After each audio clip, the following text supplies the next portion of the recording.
नमस्ते दोस्तों, मनमोहक हिंदी कहानियाँ चैनल में आप सभी का स्वागत है। आज की हमारी कहानी है सबल छत्र छाया भाग 1।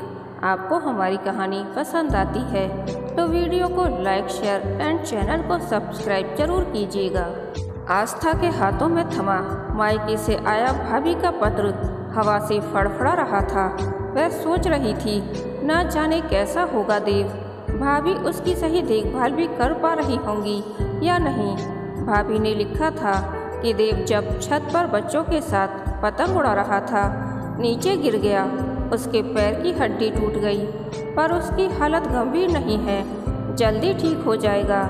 शरीर के अन्य हिस्सों पर भी मामूली चोटें आई थीं।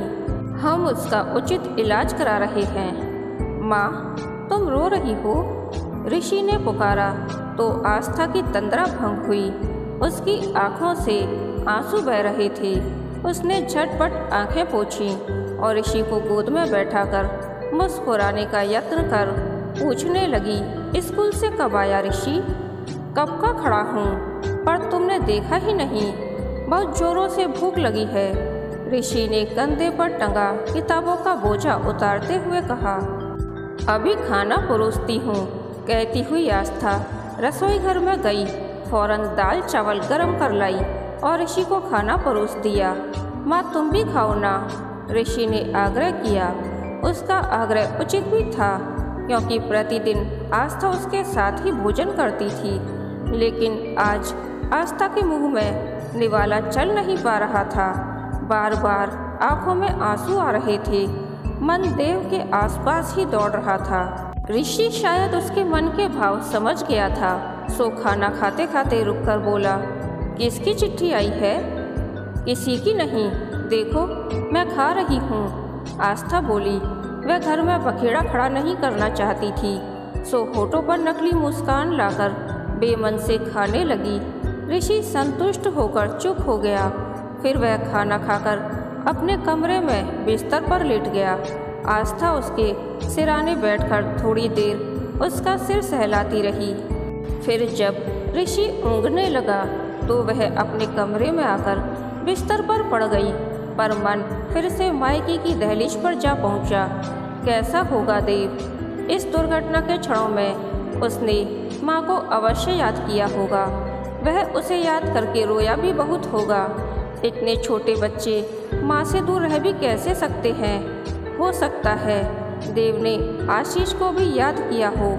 आशीष का कितना दुलारा था देव। वह दफ्तर से आते ही देव को गोद में लेकर बैठ जाते। उसके लिए भांति भांति के बिस्कुट, टॉफियाँ व खिलौने लेकर आते।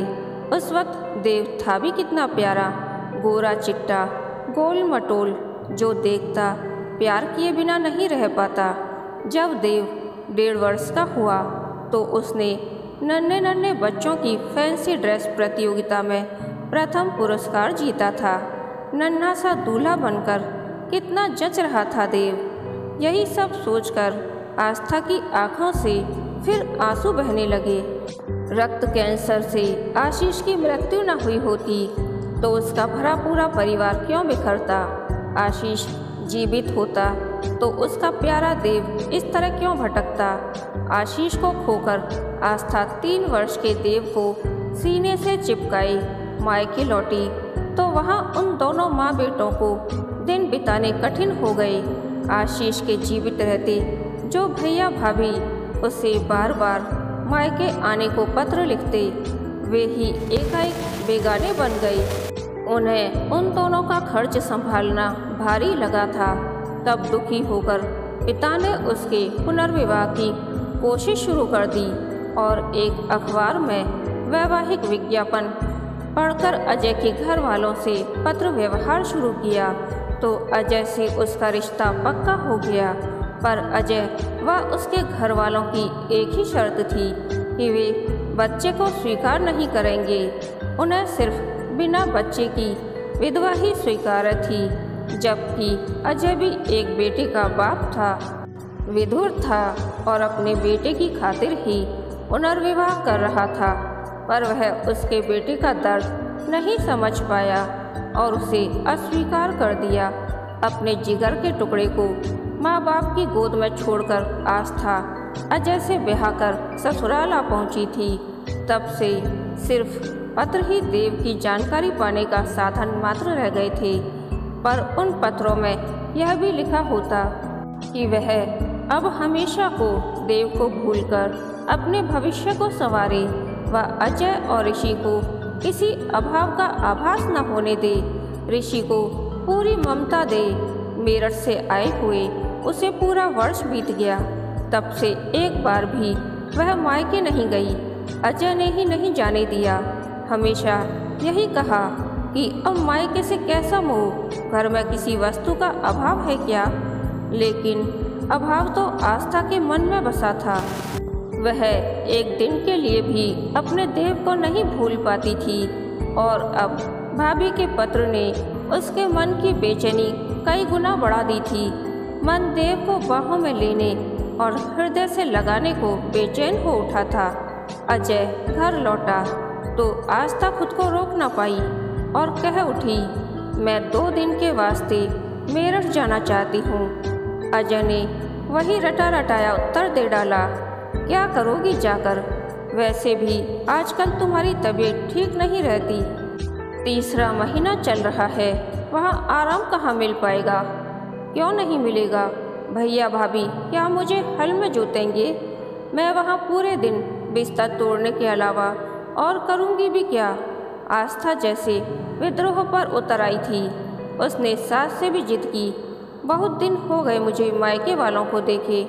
दिल्ली से मेरठ का रास्ता ही कितना है, सिर्फ 2 घंटे का। फिर भी मैं साल भर से मायके नहीं जा पाई हूँ और न कभी उन लोगों ने ही आने का साहस किया।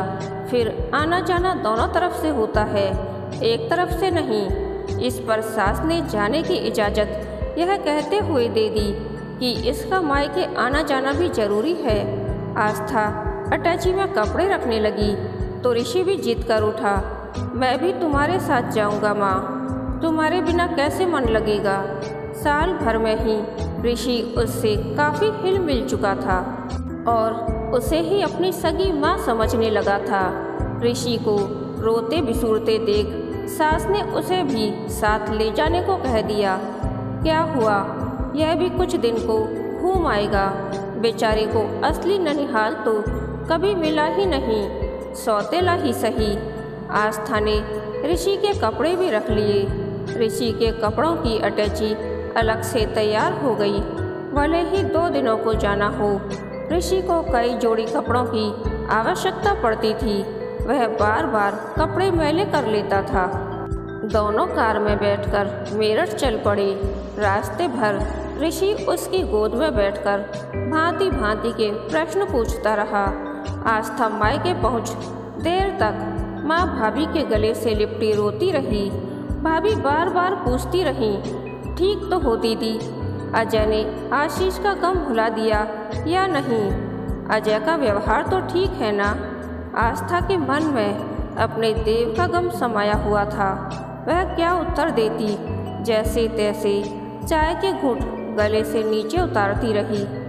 फिर भाभी खुद ही उसे देव के कमरे में ले गईं। नीचे जगह कम होने के कारण देव छत पर बने कमरे में रहता था।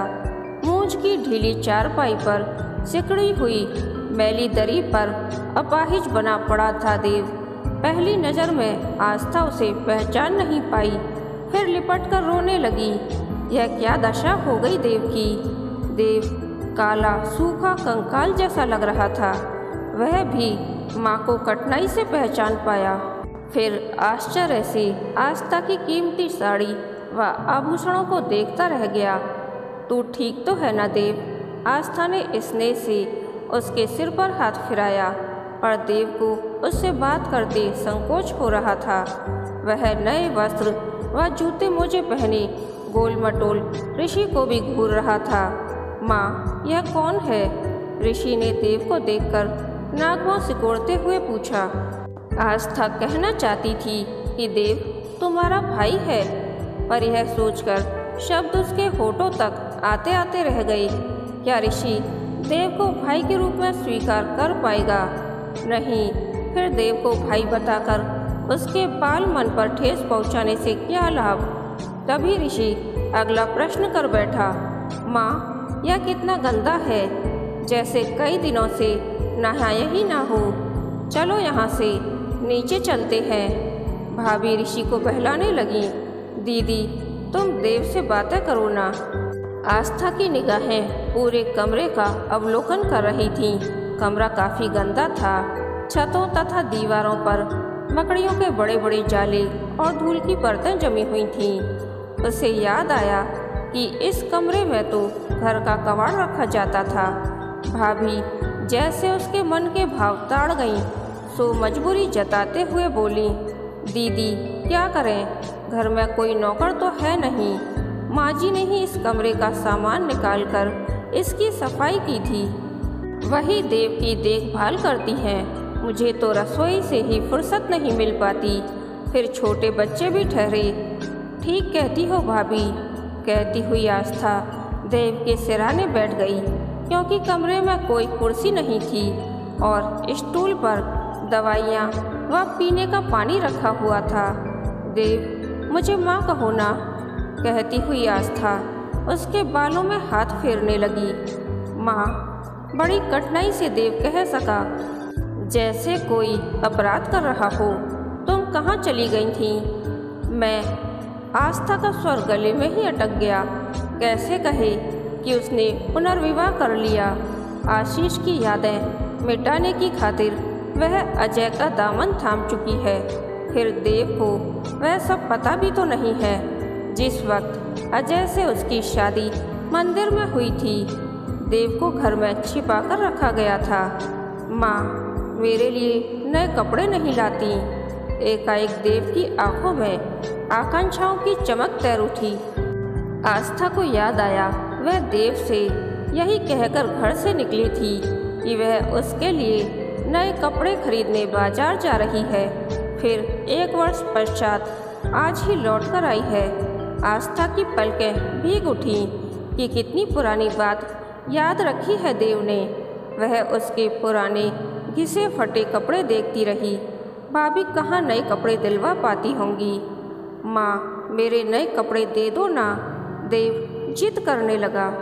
आस्था के मन में आया कि वह ऋषि के नए कपड़े लाकर देव को पहना दे। नाप ठीक आएगा, क्योंकि दोनों हैं भी एक आयु के, पर वह ऐसा नहीं कर सकी। मन में डर की लहर सी उठी कि अगर ऋषि ने कपड़ों की बाबत अजय व माँ जी को बता दिया तो।